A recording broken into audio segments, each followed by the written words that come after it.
नमस्कार दोस्तों, ज्योतिष ज्ञान में एक बार फिर से कमल दुबे जी को लेकर हाजिर हूं आपके सामने। हमें उम्मीद और आशा है कि आपको मजा आ रहा होगा। ज्योतिष के बारे में आपको अच्छी अच्छी जानकारियां मिल रही होंगी। आज एक नए विषय पर बात करेंगे ज्योतिषाचार्य कमल दुबे जी के साथ। नमस्कार मनोज जी, आपका बहुत बहुत धन्यवाद। ज्योतिष के माध्यम से जो आप लोगों की मदद कर रहे हैं, आप निश्चित तौर पे बधाई के पात्र हैं। मदद मैं थोड़ी कर रहा हूँ, मदद तो आप कर रहे हैं, हम तो बस सिर्फ पहुंचा रहे हैं। सहयोग तो आपका ही है सर। कमल जी, एक प्रश्न है आज आपसे जी। आज के इस एपिसोड में मैं ये जानना चाहता हूँ कि हर व्यक्ति की कुंडली में जी कोई ना कोई दोष होता है जी, और उन्हीं दोषों में से एक दोष को कहते हैं जी पितृदोष। जी। तो ये पितृदोष क्या होता है जी, इससे लोगों को क्या नुकसान होता है जी, और अगर पितृदोष है जी, तो वह जातक जी, इस पितृदोष से निजात कैसे पाए? जी, बहुत ही अच्छा प्रश्न है और यह एक ऐसा प्रश्न है जिससे कि बहुत सारे लोग का इस प्रश्न के माध्यम से लाभ होगा, क्योंकि कुंडली में हर व्यक्ति के कुंडली में कुछ न कुछ दोष बनता है। उसमें बहुत ही महत्वपूर्ण होता है पितृदोष।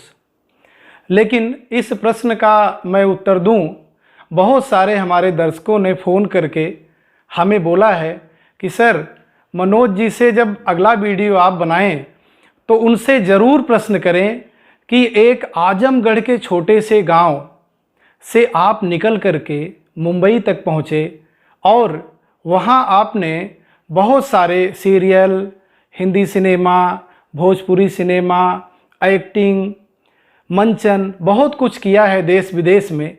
तो क्या आपका सफ़र आसान रहा है या किसी ने आपका सहयोग किया, कोई आपका रिलेटिव था, या आपने यह सब अपने दम पे किया है? यह दर्शक लोग जानना चाहते हैं मनोज जी, और इसका उत्तर देने के बाद से फिर आपके प्रश्न का उत्तर मैं दूंगा। कमल जी, पहली बात तो आसानी से जीवन में कभी कुछ मिलता है नहीं जी, और आसानी से अगर मिल गया तो वो चीज़ होती ही नहीं है जी।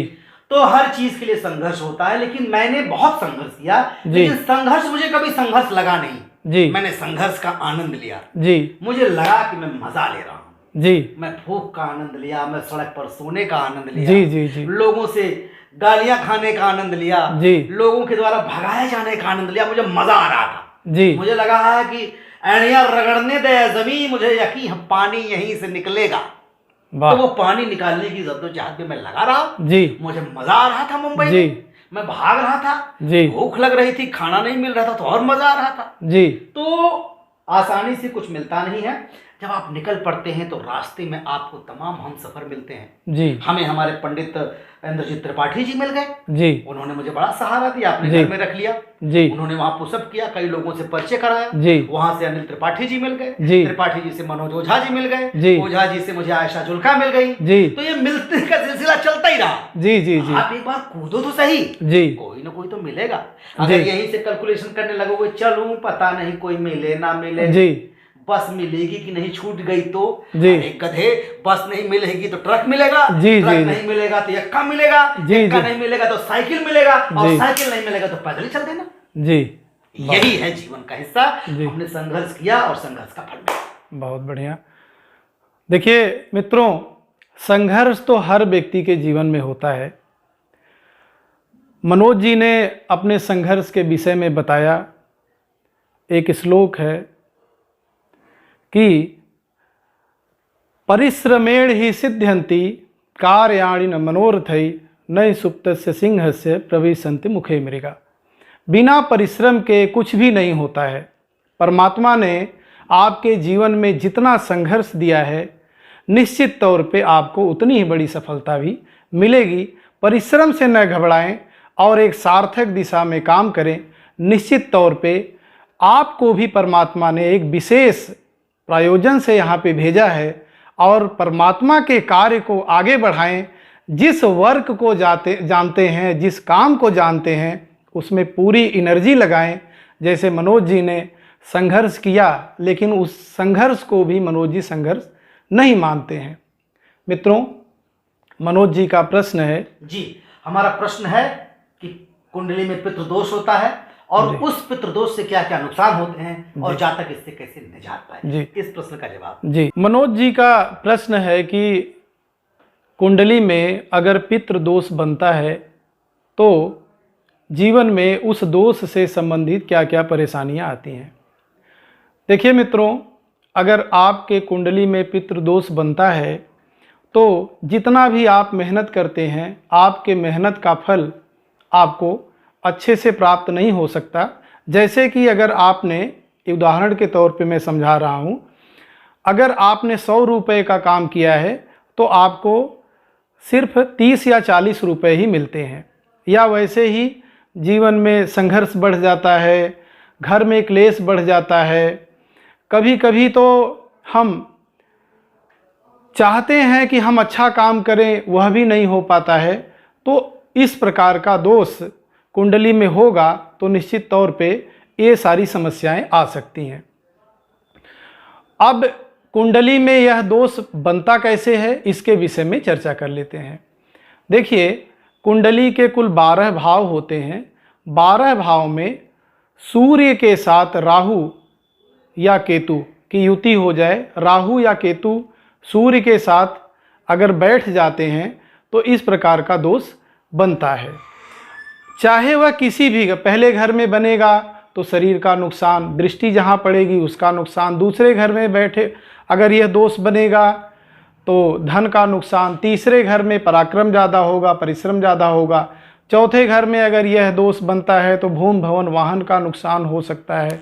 पाँचवें घर में संतान का नुकसान हो सकता है। छठे घर में रोग ऋण शत्रु अधिक आपके हो सकते हैं। सातवें घर में अगर यह दोष बनता है तो पत्नी से हमेशा झगड़ा झंझट विवाद होता रहेगा। आठवें घर में अगर यह दोष बनता है तो मृत्यु का कारण बन सकता है।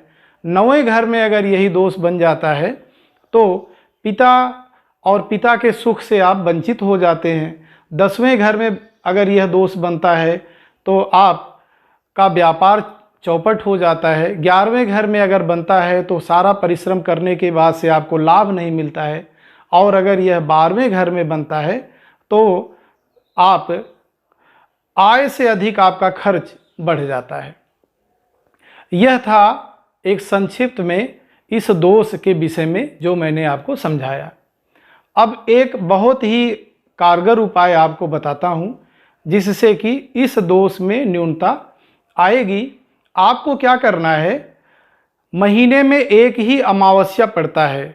अमावस्या के शाम के समय पीपल के पेड़ के नीचे आपको 4 मुखी सरसों के तेल का दीपक जलाना है और रात में ही किसी ब्राह्मण को आपको खीर पूड़ी बना करके और भोजन करा देना है और कुछ उनको उचित दक्षिणा भी दे देनी है।